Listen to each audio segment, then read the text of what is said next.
gonna go ahead and say it. I am a huge that boy nice merchant. Let's get into it.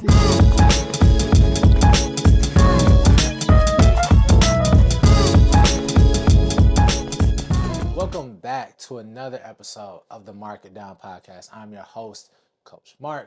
I'm here to talk games, and everything in between.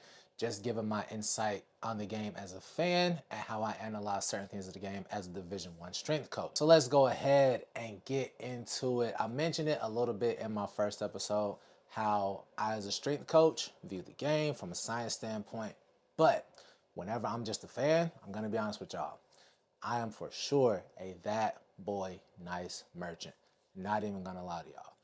I'm not a big box score watcher. I'm not a big analytical guy. I'm not big into the plus minus, the defensive plus minus, the PER, the offensive. I don't follow those stats. Not saying stats and numbers aren't important, but I'm not going to lie to y'all. I cut my brain off. I just want to watch the game. and enjoy it, dog. I am a that boy nice merchant. Absolutely, 100%. I grew up in the era of Ball is Life ankle breaker tapes, Ball is Life posterizer tapes, hoop mixtapes, right?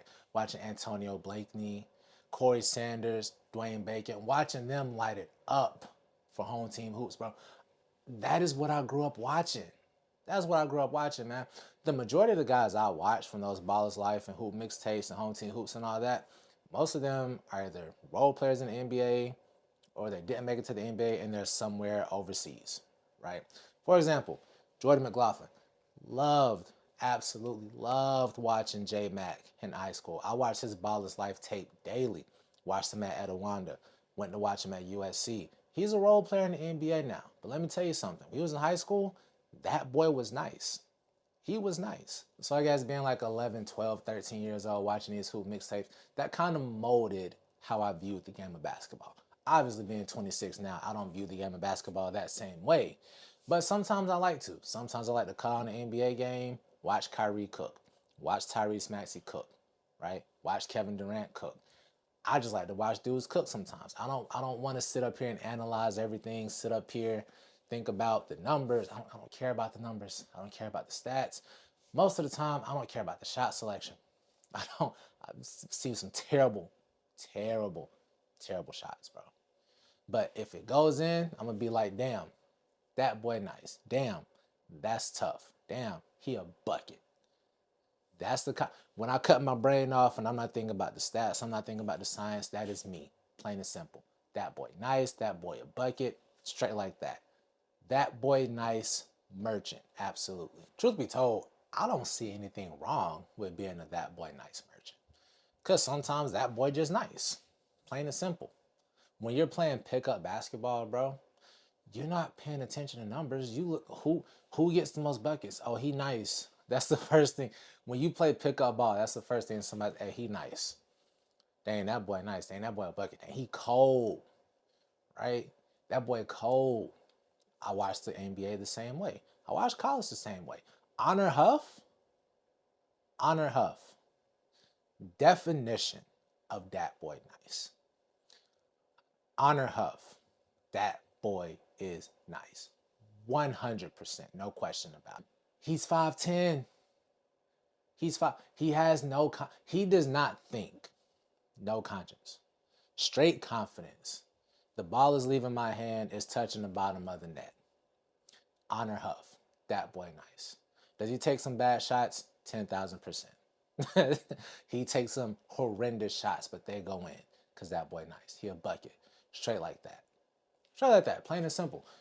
Translates to the NBA. Bro, Stephen Curry takes some of the worst shots I have ever seen. Some of the worst shots I have ever seen. But you know what? That boy nice. Stephen Curry, that boy nice. Pulling up from 40 is not a regular thing. That's not normal. That's not good shot selection. It is not good shot selection. But that boy nice. Damian Lillard's game winner on Paul George. Paul George was not lying when he said that was a bad shot. That was a bad shot. But let me tell you something. Damian Lillard, that boy nice. he can take that shot because that boy nice. Was it a bad shot? Absolutely. He was already at like 30 feet and he stepped back and he was fading.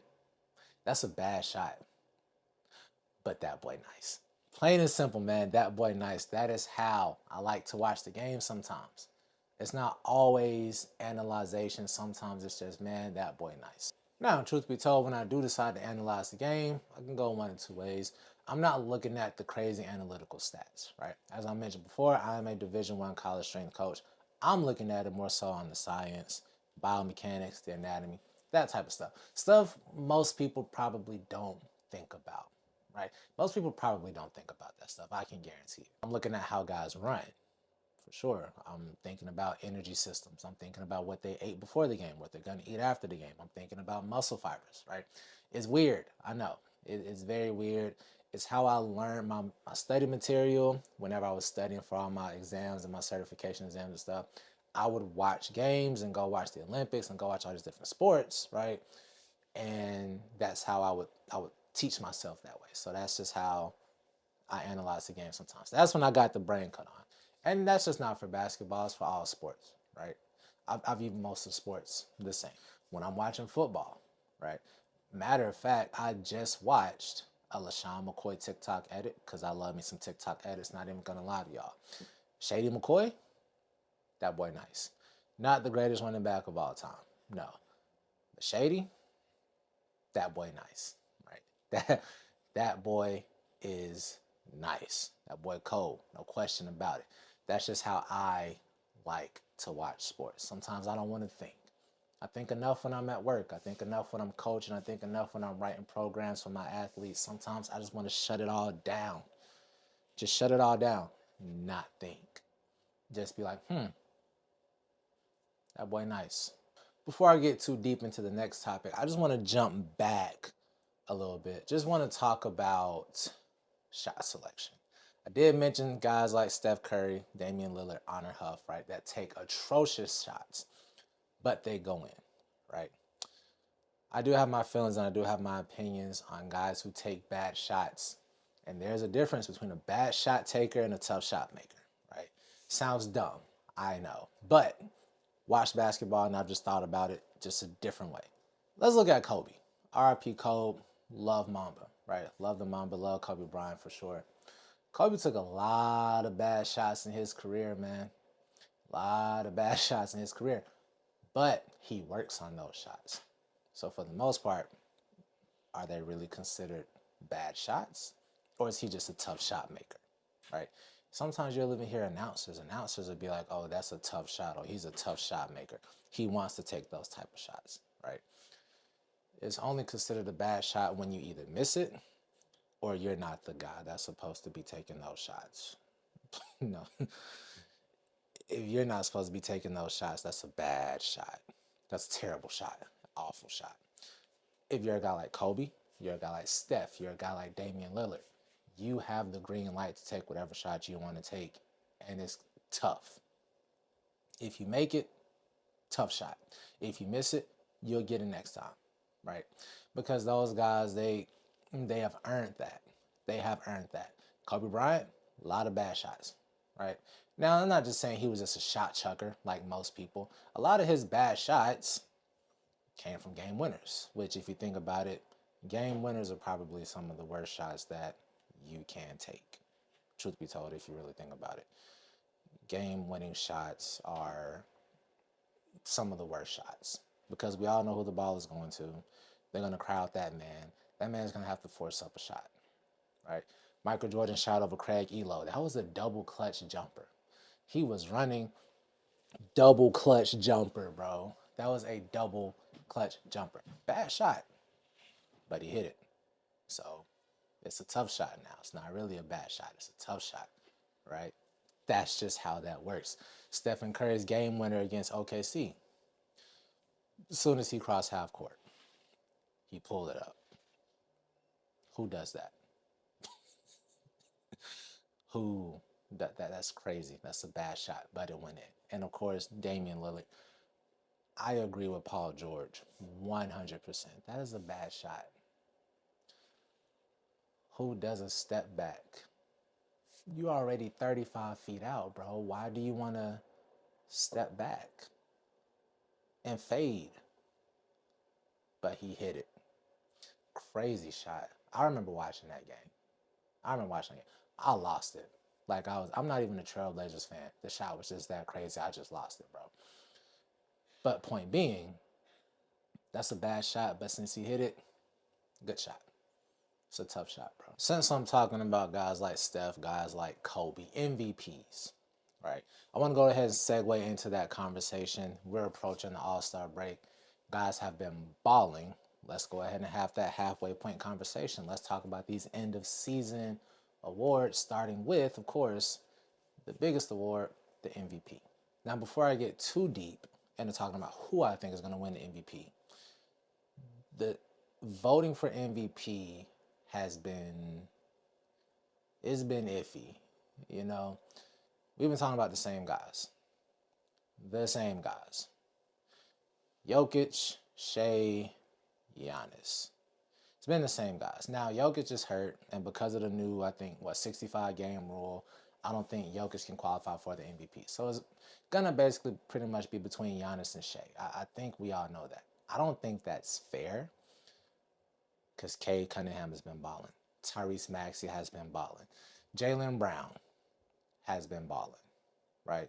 Luka, of course, Luka's been cooking. Guys have been hooping. We need other guys in the conversation, bro. Now, don't get me wrong, man. Shea, Jokic, yes, great, phenomenal, amazing players. I'm not taking that away from them. But it's the same three guys finishing in the top three every year, exception of the year Joel Embiid got it, right? And a lot of people, they consider that MVP a fraud. I'll discuss that later. But it's the same three, right? You ask me, I think Cade Cunningham for sure deserves to be in MVP talks. Cade has been balling. Cade's been balling his whole career, right? Cade's been balling his whole career. But Cade, this season, Cade has really been cooking. Tyrese Maxey has done a great job taking over as the leader of that Philadelphia team, man. He has been hooping. The man leads the league in minutes, and he's one of the best scorers. He's cooking. Oh my gosh. He deserves to be in MVP conversations.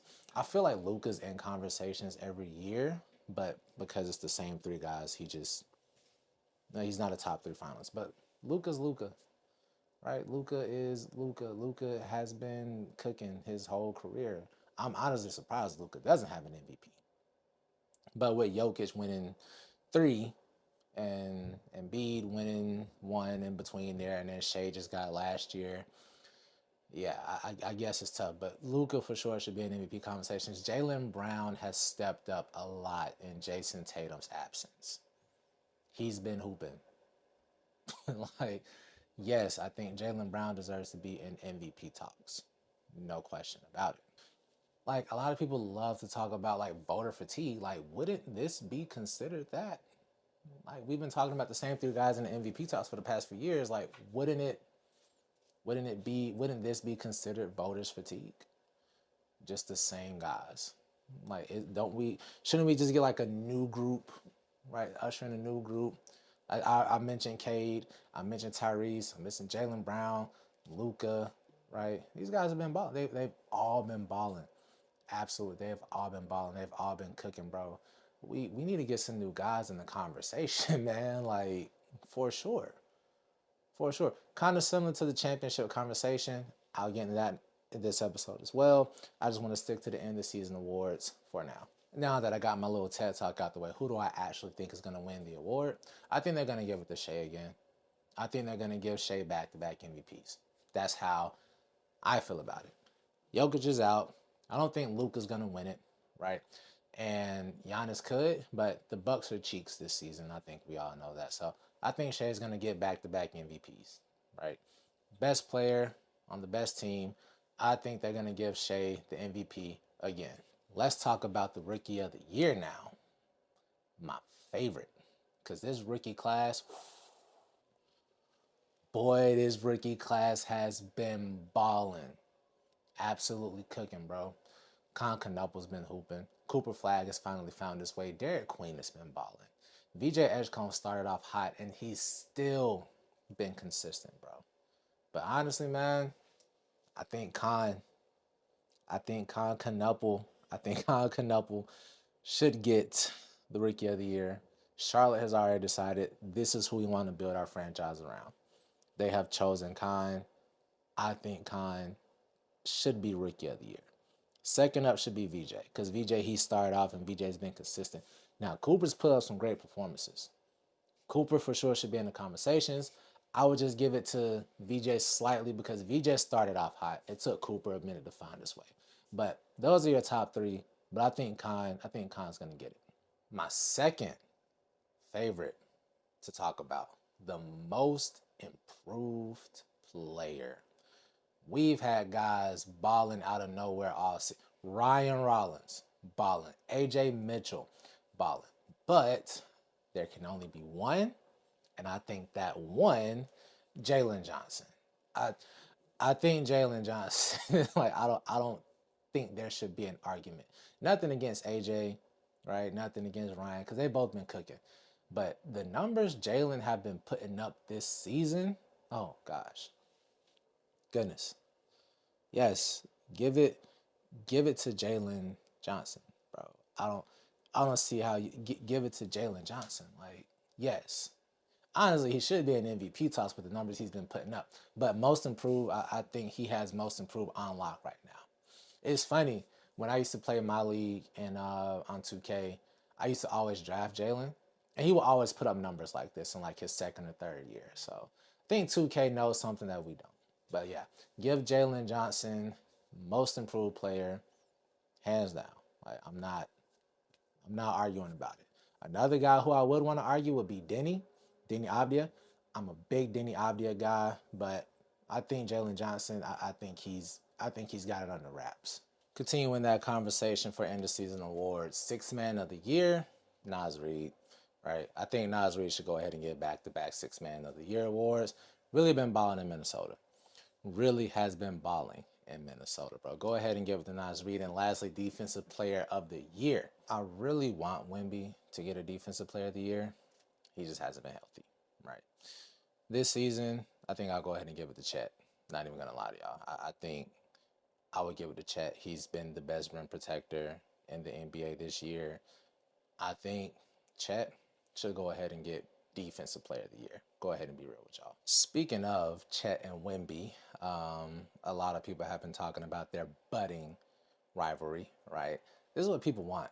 We as basketball fans, we want another big rivalry. We've had so many throughout NBA history, and there hasn't really been one, right? Even Boston and LA doesn't really hit the same, right? I think OKC and the Spurs, specifically Chet and Wemby, that's our new rivalry, right?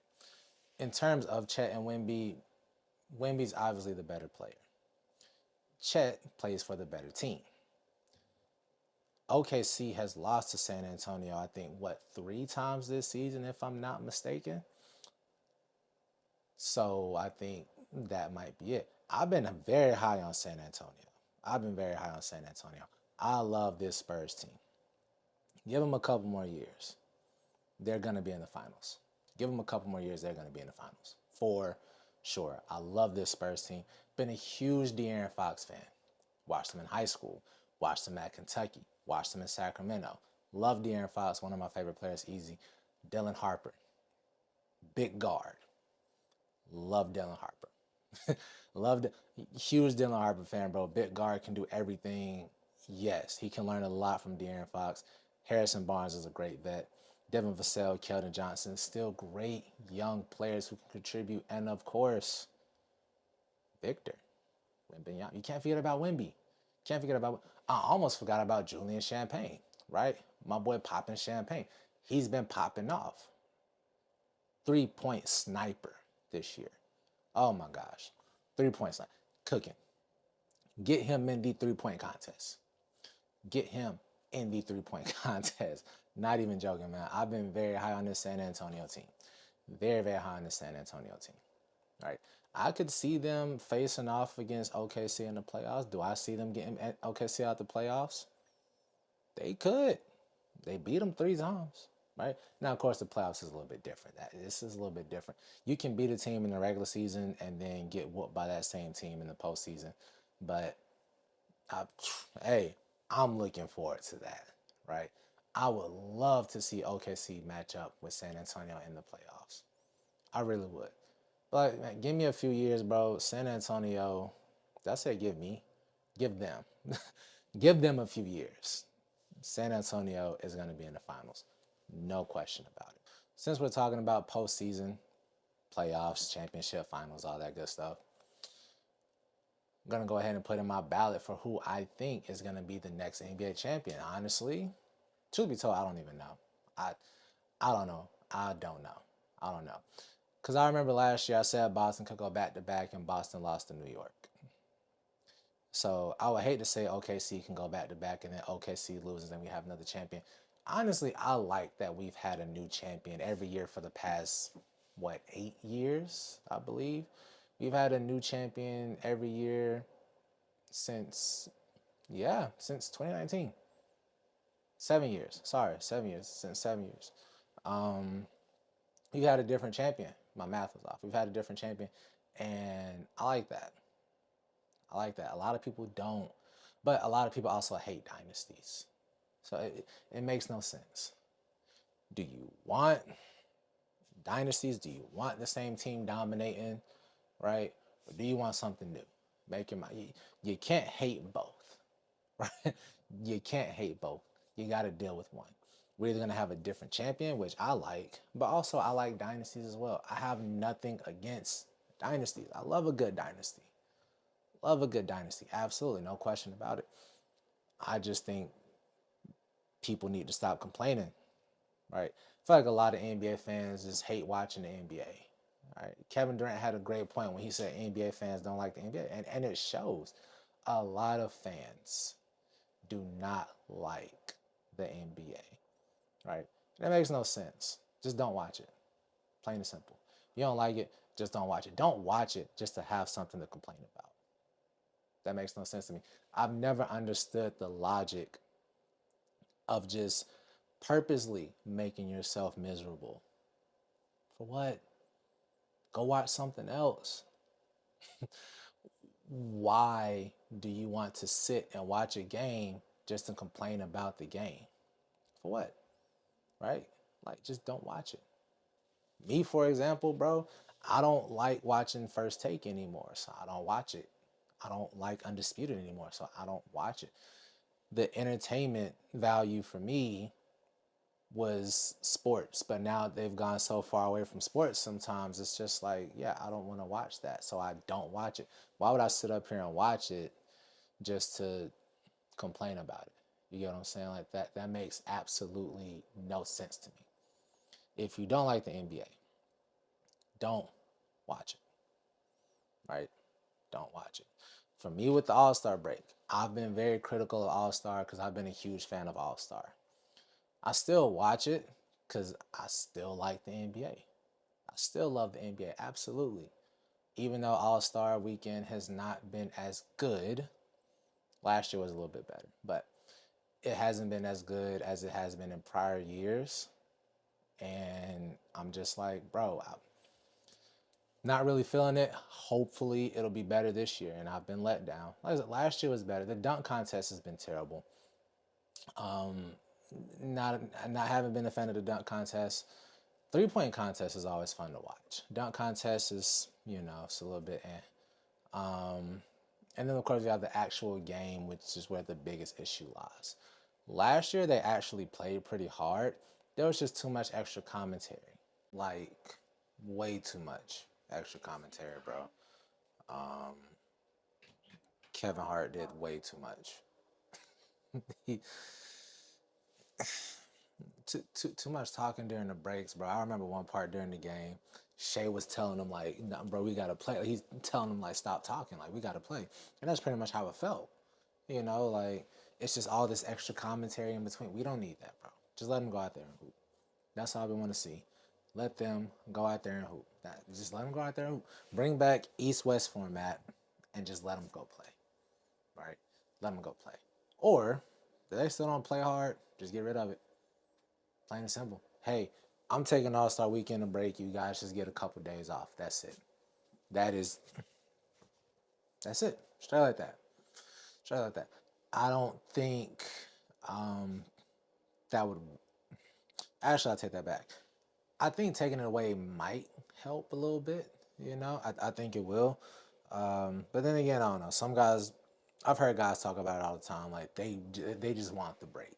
They really just they just want to break. They just want to break from basketball. They don't want to play. They don't want to think about basketball. They're doing this for the vacation, for their families, or if they didn't make All Star, they go on vacation somewhere else with their families, right? So that's perfectly fair. I get that. I get that 110%. But if you do show up and you do decide to play, I mean, show some effort, of course. Show a little bit of effort. I'm not expecting guys to go all out. I'm not expecting full on, full blown effort. There were games where I've seen like, yeah, they're playing hard right now, but I'm not expecting that anymore because a lot of my favorite players who played in that style of all star game basketball, they're now retired, right? Melo's retired, D Wade is retired, Kobe, RIP. You know what I'm saying? So it's just like it's different. It's a different brand of basketball, man. It's a different era. Very, very, very different era of basketball. And I can understand it. But with All Star Weekend being one of my absolute favorite, next to like the finals, obviously, but with All Star Weekend being one of my favorite events, not ever missing an All Star since I was like 12. Yeah, I don't think I've missed an All Star Weekend since I was like 12, bro. So it just kind of sucks seeing how it's been downhill. But I do think it can be fixed, 100%. I do think it can be fixed for sure. With all that being said, let's go ahead and close this episode out. Thank you for tuning into another episode of the Mark It Down podcast where we like to talk games, and everything in between. I'm your host, Coach Mark. As always, it's been a pleasure. Catch you guys in the next episode. Peace.